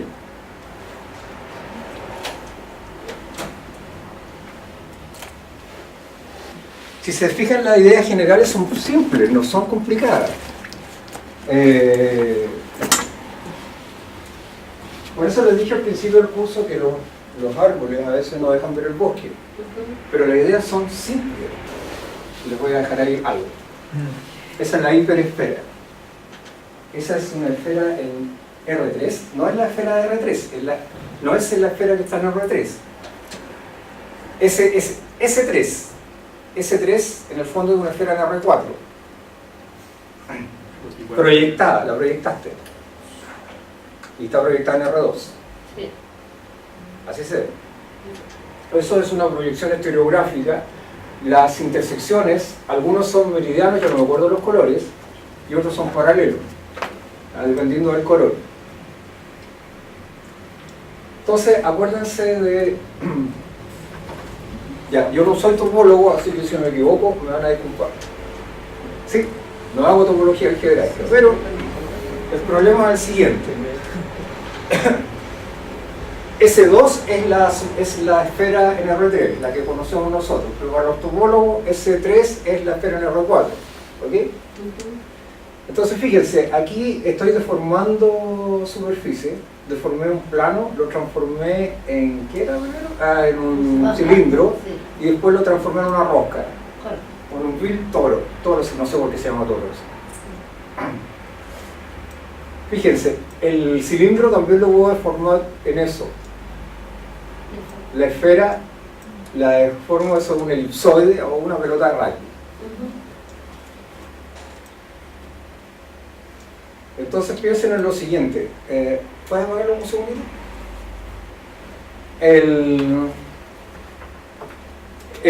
Las transformaciones que yo le aplico a la esfera son transformaciones suaves y especiales, tal que en realidad yo puedo establecer un homomorfismo entre esas transformaciones, entre la esfera, y un grupo de homomorfismo entre la esfera y el elipsoide. Esas son funciones que tienen inversa, son continuas y tienen inversa continua. O sea, le hago un conjunto de transformaciones suaves, aplastándolas, suponiendo que esto es un material dúctil. Estos bordes en realidad no están. Uno supone que las superficies son infinitas, pero para hacer el dibujo tengo que hacerlo así. Entonces la pregunta que surge inmediatamente, uno podría reconocer como la misma superficie a todas aquellas cosas que son obtenibles a partir de una primera por transformaciones que son continuas y que tienen algunas características especiales. Por ejemplo, ¿qué características? Que tengan agujeros o que no tengan ningún agujero. O sea, una esfera en este caso sería exactamente lo mismo que el elipsoide, topológicamente hablando. No tiene agujero, ¿se explica? No tiene agujero. El plano lo transformé en un cilindro. ¿Son equivalentes desde el punto de vista de los agujeros el plano y el cilindro? No. O sea, no puedo establecer un homomorfismo entre esas dos figuras que está ahí. Puedo transformar el plano en un cilindro, pero no es un homomorfismo. Entonces, en ese sentido, yo debería decir no son equivalentes. Si yo viviera en un mundo en donde no me interesa la forma que tiene, sino que me interesa el conjunto de agujeros que tiene y los homomorfismos, me preocuparía por eso y no por mirar los agujeros. no por mirar la belleza de la forma. Se me preocuparía solamente si tiene hoyos o no los tiene, por ejemplo. Podría pasar, pues, un ser extraño que vive de los agujeros de la superficie. Va a estar más preocupada de cuántos agujeros tiene, de que si es enroscado o lo que sea. Para él va a ser lo mismo una esfera que una pelota de rugby. No va a haber diferencia en términos de la suavidad o ciertas características. Entonces lo que hicieron estas personas, partiendo por Poincaré en 1800 y tanto, casi el siglo XX, fue precisamente caracterizar las superficies, estas suaves, de una manera adecuada. Y esa manera adecuada tenía que ver con los agujeros, o no tener agujeros. Entonces la pregunta era si eso era una buena clasificación o una buena manera de clasificarla. Bueno, en realidad esto es bastante más técnico y tiene nombres diferentes. Hay grupos metidos aquí. Hay un grupo que se llama el grupo fundamental y que tiene que ver con los agujeritos que tiene cómo se determinan los agujeros. Entonces fíjense, una manera de determinar los agujeros era la siguiente. Empecemos, ¿no?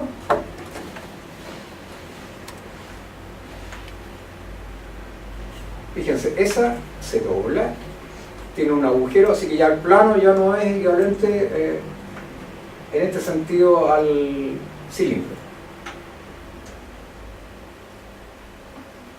No son equivalentes.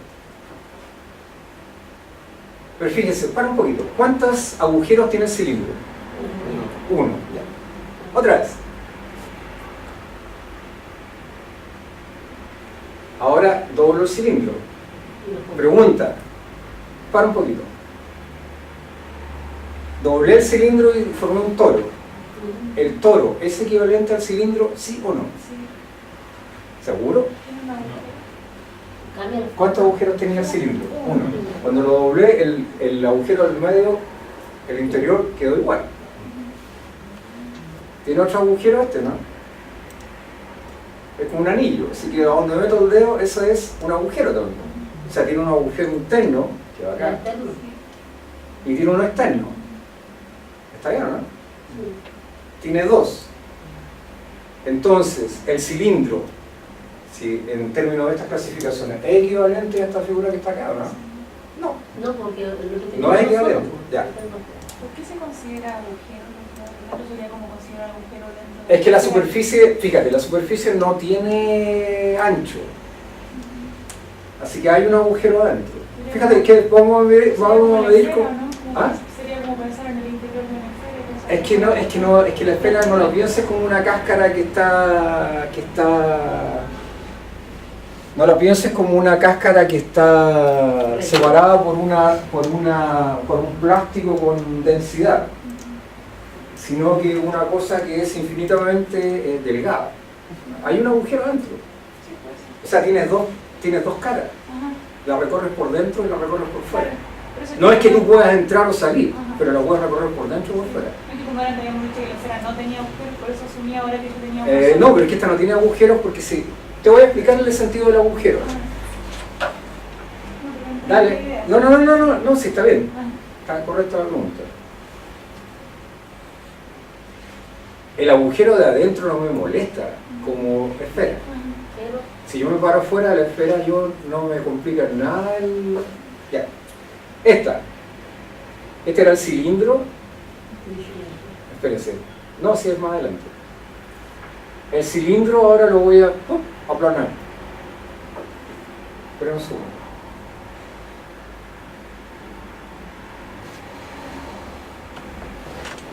El cilindro lo voy a aplanar.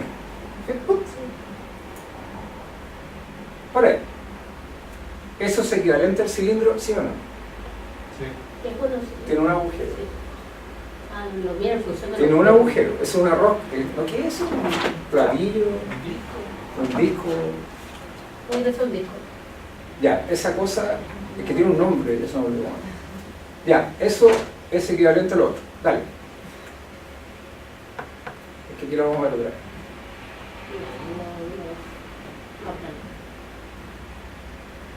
Ya, esta no hay ninguna diferencia práctica entre esta y la otra.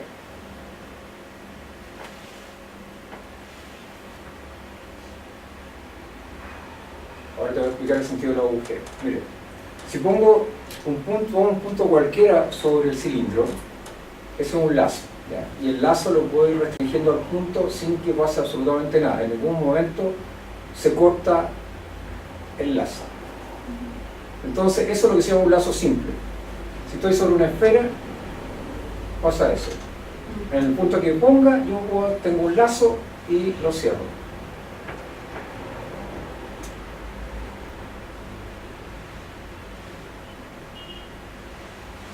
En cualquier lado que lo ponga, va a ser exactamente lo mismo. Acá. Fíjate, no. Aquí el punto, el lazo no lo puedo contraer al punto. No puedo. Puse un lazo. Eso no lo puedo contraer al punto. Eso da cuenta del agujero que hago por dentro. No. Ahora fíjate, ese es un punto que está al interior del agujero. Y toma ese lazo no lo puedo restringir al punto tampoco. ¿Cuántos agujeros tiene la rosca? 2. Esos se llaman lazos no simples. Esos se llaman lazos no simples.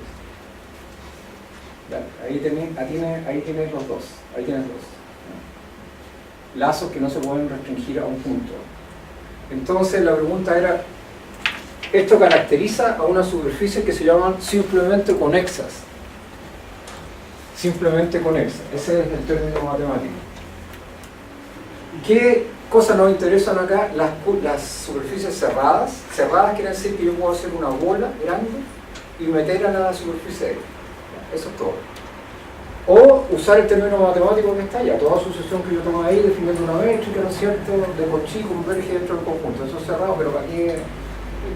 No, perdón. No, toda sucesión es convergente dentro del conjunto. Eso es cerrado. Pero es más fácil decir que hay una bola, ¿no es cierto? Está acotada, perdón, eso no es cerrado. Está acotada, que sea acotada quiere decir que lo puedo meter en una bola. Que sea cerrado es lo que les acabo de mencionar. Entonces nos importan superficies que sean cerradas y acotadas. En RN las curvas cerradas y acotadas se llaman compactas. En RN, en otros espacios no se llaman así, no son necesariamente compactas. Entonces, nos interesan las figuras cerradas y acotadas y que sean conexas. Por ejemplo, para caracterizar. Entonces, hasta S2 es la esfera que uno conoce. La pregunta de Poincaré es la siguiente.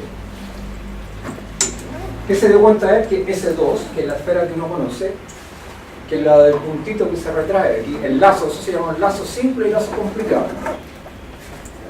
Se dio cuenta que, y acuérdense que si yo deformo la esfera,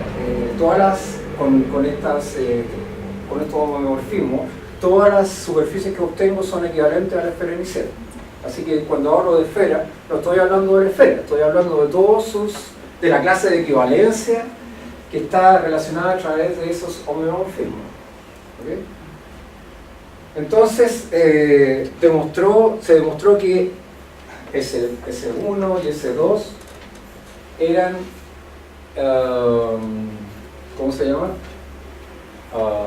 Eran, además de ser compactas, eran simplemente conexas.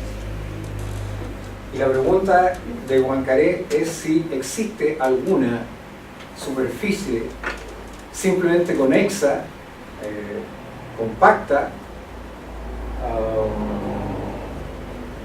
diferente de S3. Y S3 es eso que está ahí. Pero es diferente. Diferente en el sentido de que yo la puedo transformar en otra cosa y no es esta, digamos. Podría tener hoyos, por ejemplo, pero podría ser conexa y no ser la esfera. Podría no encontrar un homomorfismo entre la esfera y esa superficie. ¿Ya? ¿Cómo lo pruebo? Bueno, para n mayor que 3, notablemente, demostraron todo. O sea, pasando 10, 20 años, 30 años, fueron demostrando que para n mayor que 3, estrictamente, SN, que es una esfera en medida n más 1, sí son compactas y simplemente conexas. O sea, la esfera SN es la caracterización de las superficies compactas, simplemente acotadas, etcétera, simplemente conexas, usando algunos lazos, otros no lazos, etcétera. Y quedó abierto el problema con S3. S3 lo que no pudo resolver con Juan Carey, es lo que no pudieron resolver los topólogos. Esto pasó a llamarse después topología algebraica. Y es lo que no pudieron resolver. Y lo resolvieron, entiendo que el año 2006 fue Perelman, que ya me corrigieron. Efectivamente le ofrecieron el premio. S3 es la única, en esa dimensión, es la única superficie que cumple con las características postuladas en la conjetura de Poincaré. O sea, todas las otras se deducen de la esfera. Son transformaciones homeomorfas de la esfera S3. No hay otras. Eso se demoró años y fue parte de los llamados problemas del milenio en matemáticas. O sea, hubo que desarrollar teorías más complicadas que esta para poder...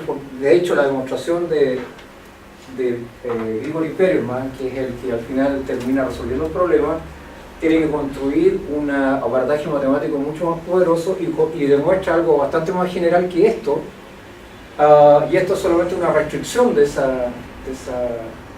otros resultados. ¿Ya? Ahora, si alguien me pregunta ¿para qué sirve esto? Sirve porque hay muchas estructuras, por ejemplo, estructuras microscópicas. No sé si ustedes alguna vez han visto en teoría de cuerdas, aparecen unas variedades diferenciales, se llaman de... bueno,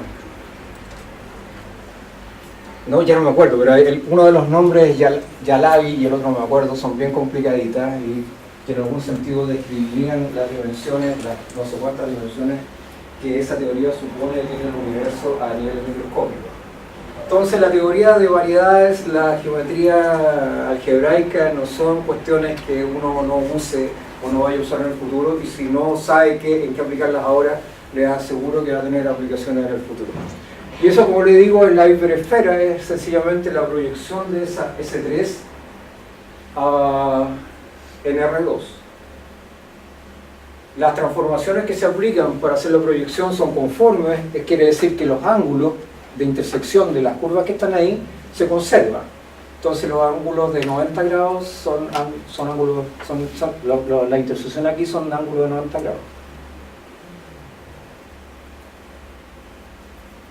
¿Sí? Ahí están los meridianos y los paralelos, el equivalente a los meridianos y los paralelos de la esfera, la hiperesfera que nosotros no podemos ver. La mayoría de las cosas las vemos así, ¿no? Por proyecciones. Eso. ¿Alguna consulta? Bueno, moraleja, todo es geometría. Los griegos no estaban equivocados. Los números son geometría, nuestra manera del mundo es geometría, por lo tanto es razonable que tengamos capacidades para medir, para desarrollar números, para hacer matemáticas. Somos parte de ese mundo, así que ¿alguna consulta antes de terminar y pasarle una encuesta? Yo lo que adelante de la mecánica cuántica. Con el experimento de doble rendija, aparentemente el observador tenía incidencia en el comportamiento de las partículas. Claro, mira. ¿Pero qué se dice ahora de eso? Es que el observador, a veces cuando se hace divulgación científica, se habla del observador como si fuera el experimento. Es la intervención a través de un experimento. Eso es lo que afecta. No es que tú estés mirando. No es que por efecto de algo que tú haces o dices pase algo, sino que o que sea un efecto psicológico. No, es el experimento. Cuando tú realizas, es que imagínate que tú estás realizando experimentos con cosas que están, como les dije el otro día, a 10 elevado a menos 16. Es posible que tú no afectes con el otro experimento que además está usando instrumentos que están a la misma escala. Entonces, si un fotón choca contra un objeto, obviamente que lo altera, y tu fotón es el mismo que tú estás utilizando para observar el objeto. ¿Te fijas? Entonces, de hecho, Einstein hizo muchos intentos por tratar de demostrar que la teoría cuántica era falsa. De hecho, hay una paradoja que era la paradoja de Einstein-Russell-Podolsky, que consiste en que si tú alejas dos partículas, fotones, por ejemplo, o cualquier partícula que tenga cierto spin, a una distancia considerable, y le realizas una cierta alteración al spin en el lado de A, esa alteración se siente inmediatamente en el lado B, lo cual contradice sin mediar tiempo, lo cual contradice el principio de localidad de la teoría de la relatividad, que dice que la información se transmite solamente a una velocidad que no puede ser superior a la de la luz. Y eso fue una discusión terrible, pero se solucionó de la siguiente manera. Al final, y eso lo demostró una persona, bueno, estuvo John Bell en eso, dijo que en realidad lo que pasa es que la mecánica cuántica no es incompatible con la mecánica de Einstein. En realidad no dijo eso, pero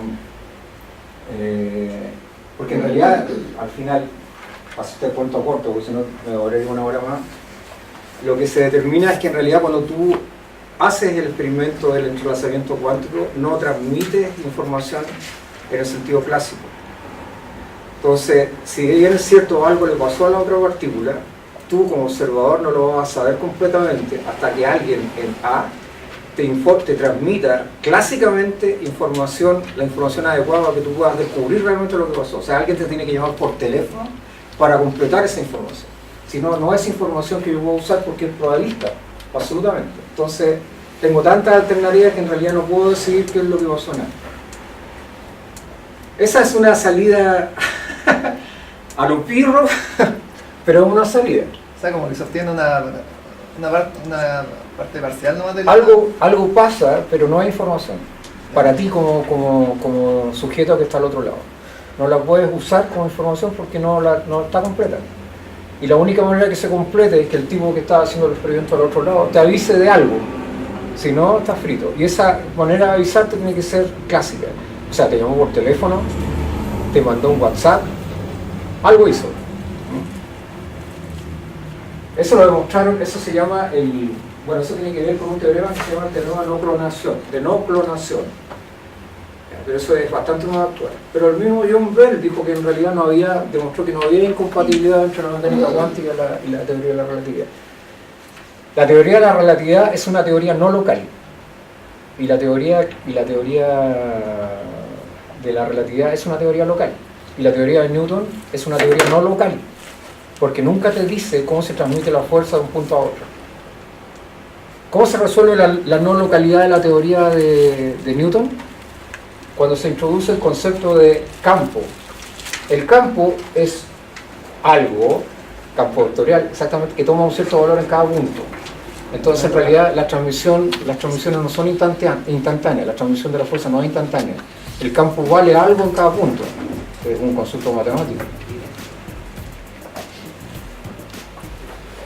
No se vayan porque tengo que regalarles algo.